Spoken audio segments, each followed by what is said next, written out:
Hi అండి.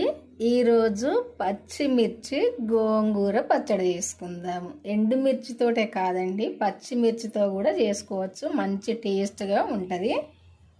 ఇప్పుడు ఇది ఎట్లా చేసుకోవడమో చూద్దాం. ఒక్క కట్ట గోంగూర తీసుకున్న, మీడియం సైజు. ఒక 10-12 పచ్చిమిర్చి తీసుకున్నా, ఎందుకంటే చింతపండు వేస్తాం కదా, కొంచెం చింతపండు. ఫస్ట్ కడాయి పెట్టుకొని కొంచెం అయితే నూనె పోసుకోవాలి. ఈ నూనెలో ఫస్ట్ పచ్చిమిర్చి అయితే దూరగా వేపుకోవాలి. మిర్చి ఈ కలర్ వచ్చేదాకా వేపుకోవాలి.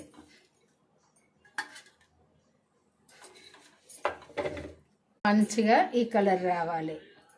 ఇప్పుడు ఈ గోంగూర ఆకు ఇదే నూనెలో వేసుకొని దీన్ని ఉడికించుకోవాలి.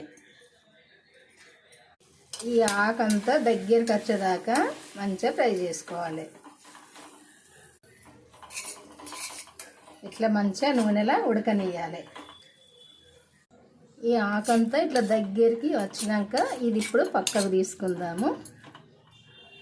ఇప్పుడు ఆకు చల్లగాయలోపు తాలింపు చేసుకుందాము. జీలకర్ర, ఆవాలు, శనగపప్పు, ఎండుమిర్చి వేసుకున్నాక ఈ తాలింపు అంతా మంచిగా గోలాలి. ఇప్పుడు ఒక కరివేపాకు రిక్క వేసుకోవాలి. కొంచెం పసుపు వేసుకోవాలి. అంతా కూడా మంచిగా ఇట్లా తాలింపు అంతా ఇట్లా వేగాలి మంచిగా. ఒక మిక్సీ జార్ తీసుకొని ఈ పచ్చిమిర్చిని వేపుకున్నాం కదా, ఇది ఇప్పుడు ఈ మిక్సీ జార్లో వేసుకుందాము. 4 వెల్లుల్లి రెబ్బలు, చింతపండు కొంచెము, ఉప్పు తగినంత, కొంచెం జీలకర్ర వేసుకొని ఇప్పుడైతే ఇది మిక్సీ పట్టుకుందాం. మరీ మెత్తగా కాకుండా ఇట్లా పట్టుకోవాలి. ఇప్పుడు ఇందులో ఈ గోంగూర ఆకు ఉంది కదా, ఈ గోంగూర ఆకు వేసుకోవాలి. ఈ మిర్చి పట్టుకున్నాక వేసుకోవాలి గోంగూర ఆకు. ఇందులోనే ఉల్లిపాయలు కట్ చేసి వేసుకోవాలి.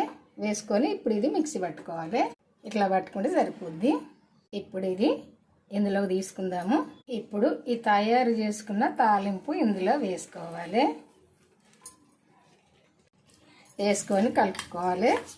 పచ్చిమిర్చి గోంగూర పచ్చడి కూడా చేసుకోవచ్చండి, ఎండుమిర్చితోటే కాదు. ఒక్కసారి అయితే ఇంతవరకు మీరు చేయని వాళ్ళు ఉంటేనైతే చేసి అయితే చూడండి. టేస్ట్ ఎట్లుందన్నది మీరు కామెంట్ చేయండి. ఒక్కసారి అయితే చేసుకొని చూడండి, చాలా టేస్ట్గా ఉంటుంది. ఇదైతే చూసారు కదా.